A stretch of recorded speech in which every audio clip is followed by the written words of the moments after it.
అయితే గురువుగారు, గురువుని ఆరాధిస్తే సర్వదేవతల్ని ఆరాధించినట్టే, సర్వదేవతల అనుగ్రహం ఉన్నట్టే. ఇది అందరూ చెప్తున్నమాట. అయితే గురు చరిత్ర పారాయణానికి కొన్ని నియమాలు పాటించాలి. అలాగే గురు చరిత్ర పారాయణ చేస్తే కంపల్సరీ కోరికలు నెరవేరుతాయి. అది నాకు కూడా స్వీయ అనుభవం. నేను చాలా సార్లు ఇది అనుకుని చేస్తే కనుక గురు చరిత్ర పారాయణ చేశాను. దానివల్ల నేను చక్కటి ఫలితాలు పొందాను. ఆ గురు చరిత్ర పారాయణ చేసేటప్పుడు ఎటువంటి నియమాలు పాటించాలి? ఎలా పారాయణ చేస్తే మనం అనుకున్న కోరికలు నెరవేరుతాయి అనేది మీ ద్వారా చెప్పండి. అమ్మా, ఈవేళ గురువు అనుగ్రహం కావాలన్నా, మన చక్కటి పరిష్కారాలు అవ్వాలన్నా, మీరు అడిగిన దాంట్లో ఏమిటయ్యా దీనికి ఏ గురువుని ఆరాధిస్తే చక్కటి ఫలితాలు వస్తాయంటే, ఇక్కడ ముగ్గురు గురువులు ఉన్నారు. దత్తాత్రేయ స్వామి గురువే, మేధా దక్షిణామూర్తి గారు, ఆయన మహానుభావుడు. ఆ మేధా దక్షిణామూర్తికి కొలిచినా సరే, ఆఖరికి సాయిబాబా షిర్డీ బాబా గారిని కొలిచినా కూడా సాయి చరిత్ర 41 రోజు పారాయణ, లేకపోతే 7 వారాల పారాయణ ఉంది. 7 వారాల పారాయణ ఉంది, చక్కగా 41 రోజు పారాయణ. సాయి సచ్చరిత్ర పారాయణ 41 రోజు దీక్షగా నియమం అవుతే ఒకటి. ఇప్పుడు దైవకార్యంగా సాయిబాబా గారికి నియమనిష్టలు ఉండవు. అంటే నియమనిష్టలు లేకపోయినా కానీ పాటించే విధానం చెప్తున్నాం. అమ్మ, అంత కఠినంగా ఉపవాసాలు లేకుండా చక్కగా పరిష్కారం ఎలాగయ్యా అంటే, సాయి దత్త చరిత్ర పెట్టుకోవడం, చక్కగా 41 రోజు, రోజుకు 2-3 అధ్యాయాలు ఓపుకొని ఆఖరి 41వ రోజు పూర్తిగా అయిపోవాలి. దానికి రెమెడీ ఏమిటయ్యా అంటే, చక్కటి ఆయనకి కావాల్సింది ఈ శనగలు కూడా రెమెడీ ఇవ్వచ్చు.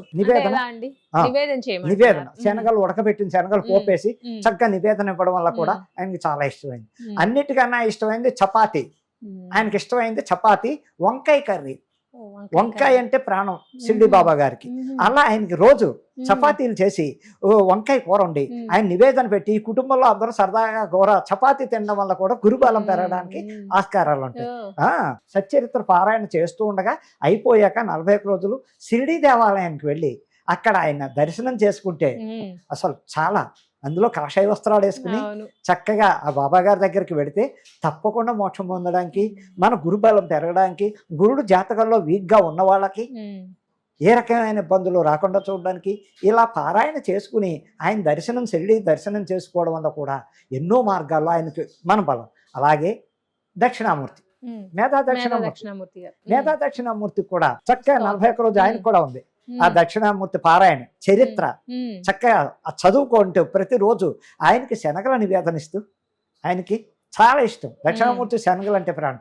అలాగే ప్రతి గురువారం దగ్గరలో ఉన్న దక్షిణామూర్తి దేవాలయానికి వెళ్ళడం, శనగలు నానబెట్టిన శనగలు దండగుచ్చడం మెడలో ఆయనకి ప్రతి గురువారం వేయడం వల్ల కూడా గురుబలం పెరగడం. అలాగే మేధా దక్షిణామూర్తి గుడి దగ్గరలో ఉన్నవాళ్ళు చక్కగా, లేకపోతే కొంచెం దూరం ఉన్న వారానికి ఎర్లీ మార్నింగ్ ఆ గుడి దగ్గర వెళ్ళడానికి చూసుకుని వీలు పాలు చూసుకుని చక్కగా ఆ రోజు దర్శనం చేసుకుని ఆ గుడిలోనే శనగల దండ వేయడం వల్ల కూడా గురుబలం పెరుగుతుంది. గురువు వల్ల వచ్చే ఏదైనా ఇబ్బందులు ఉన్నా, ఆ వ్యక్తిగత జాతకంలో గురువే బలం లేకపోయినా దక్షిణామూర్తి పారాయణ చేసుకుంటూ చెయ్యడం వల్ల కూడా ఎంతో ఉపయోగాలు ఉన్నాయి. ఇంకా దత్తాత్రేయ స్వామి ఉన్నారు. దత్తపీఠం మనకి ఎక్కడ ఉంది అంటే అసలు రియల్గా గానగాపూర్. అసలు ఫస్ట్ ఈస్ట్ గోదావరి పిఠాపురం. దత్త పుత్రిక అక్కడే పుట్టాడు ఆ మహానుభావుడు. అనసూయకి పుట్టడం అక్కడే ఆయన జన్మంతా చెప్పాలంటే దత్తాత్రేయుడు. అక్కడి నుంచి ఆయన భిక్షాటన బయలుదేరి దేశాన్ని ఉద్ధరించడానికి వెళ్ళిపోయాడు.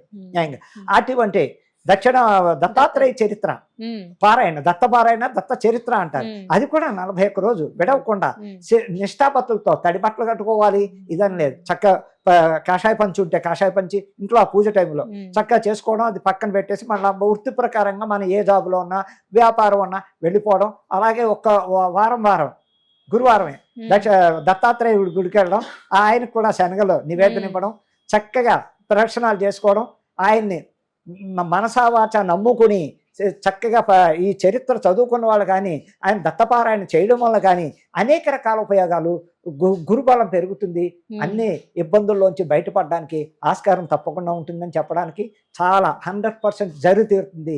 గురుబలం పెరుగుతుంది. ఎవరైతే ఈ దేవుళ్ళ ముగ్గురిని ఆరాధించారో చక్కగా ఉంటారు. మీరు ఇందాక చెప్పినట్టు బాబా గారి పారాయణానికి అన్ని నియమాలు పాటించగలదు, కానీ దత్తాత్రేయ స్వామి వారి పారాయణకి మాత్రం కొంచెం నియమాలు కఠినంగానే ఉంటాయి కదా, ఆ నియమాల గురించి చెప్పండి. దత్త పారాయణకి, సాయి పారాయణకి, దక్షిణామూర్తి పారాయణకి నియమాలు చాలా ఉంటాయి. సింపుల్ గా అయితే సాయిబాబా గారు సింపులే, మరి భయపడిపోయే నియమాలు అక్కర్లే చక్కగా. అలాగే దత్తాత్రేయుడి దగ్గరకు వస్తున్న 41 రోజు పారాయణ చేస్తే బ్రహ్మచర్యం పాటించాలి. బ్రహ్మచర్యం పాటిస్తే ఎంతో చక్కగా ఉంటుంది. అలాగే కింద చాపో ఓ బెడ్షీటో వేసి పడుకోవాలి, కానీ సోఫాల మీద మంచాల మీద పడుకోకూడదు. పడుకోకుండా ఆ దత్త చరిత్ర చదువుకుంటూ రాత్రిపూట ఆ దత్తనామస్మరణ చేసుకుంటూ నియమాలు పాటిస్తూ ఉంటే ఇక విపరీతమైన గురుబలం పెరగడం, ఆ వ్యక్తిలో ఒక తేజస్సు రావడం, ఎక్కడికి వెళ్ళినా అబ్బా మంచివాడరా అనే ఒక పేరు ప్రతిష్టలు రావడం. అప్పటిదాకా మన తిట్టిన వాళ్ళే ఏదో అబ్బా ఈ మధ్య ఇలా మారో చక్కగా ఉన్నావే పోలే భగవంతుడే అనిపించుకునే స్టేజ్కి పెడతారు. అనేక రకాల ఉపయోగాలు ఉన్నాయి. అలాగే ఇంకా దక్షిణామూర్తి చాలా రెమెడీ చేయాలి. దక్షిణామూర్తి విషయంలో చాలా కఠినంగా ఉండాలి. ఎలాగంటే చెప్పులు కూడా వేసుకోవద్దంట. 41 రోజులు చెప్పులు కూడా చెప్పులు కూడా వేసుకోకుండా దక్షిణామూర్తి చరిత్ర చదువుకుంటూ ప్రతి గురువారం వీలుంటే దగ్గరగా ఉంటే రోజు వెళ్ళచ్చు. దక్షిణామూర్తి గురుబలం పెరగాలన్న దక్షిణామూర్తికి విపరీతమైన రెమెడీ ఏమిటంటే వాళ్ళు కూడా ఇంట్లో చక్కటి చాప వేసుకుని దిండు లేకుండా ఏ బట్ట ఒత్తు పెట్టుకుని చక్కగా తల కింద పెట్టుకుని ఆ నామస్మరణ చేసుకుంటూ 41 రోజు నిష్ట ఏమిటాయి అంటే ఒక పూటే భోజనం, రాత్రి భోజనం చేయకుండా చక్కటి పలహారం పళ్ళు తీసుకొచ్చేయించు. మార్నింగ్ భోజనం చేయాలి, రాత్రి మానేయాలి. అసలు దీక్షలో చేయవలసింది మనం ఏ అయ్యప్ప దీక్ష అయినా ఎవరైనా ఏ దీక్ష చేసినా మార్నింగ్ తినచ్చు, రాత్రి పలహారం చక్కటి మరి ఏవి కాకుండా తక్కువగా తింటూ ఆ 41 రోజు నిష్ట పాటిస్తూ బ్రహ్మచర్యం పాటిస్తూ అంతే అమ్మా చక్కగా చేసుకుంటూ ఆడవాళ్ళ దగ్గరికి వెళ్లకుండా నిష్ట నియమాలు పాటిస్తూ చేయడం వల్ల బా దక్షిణామూర్తి అనుగ్రహం ఇలా ఉండదు. ఎంతో ఎంతో బలవాన్ని ఇచ్చి ఆ ఇంట్లో బాధలు పడుతున్న కుటుంబాన్ని ఒక లెవెల్కి లాక్కొచ్చి అన్ని రకాలుగా ఉపయోగపడతాడు మేధాదక్ష. సాయి సచ్చరిత్ర పారాయణం చాలా చక్కగా ఎటువంటి నియమాలు పాటించాలి, ఎలా పారాయణాలు కంప్లీట్ చేయాలి అనేది చాలా చక్కగా వివరించారండి. ధన్యవాదాలు. నమస్తే అమ్మా.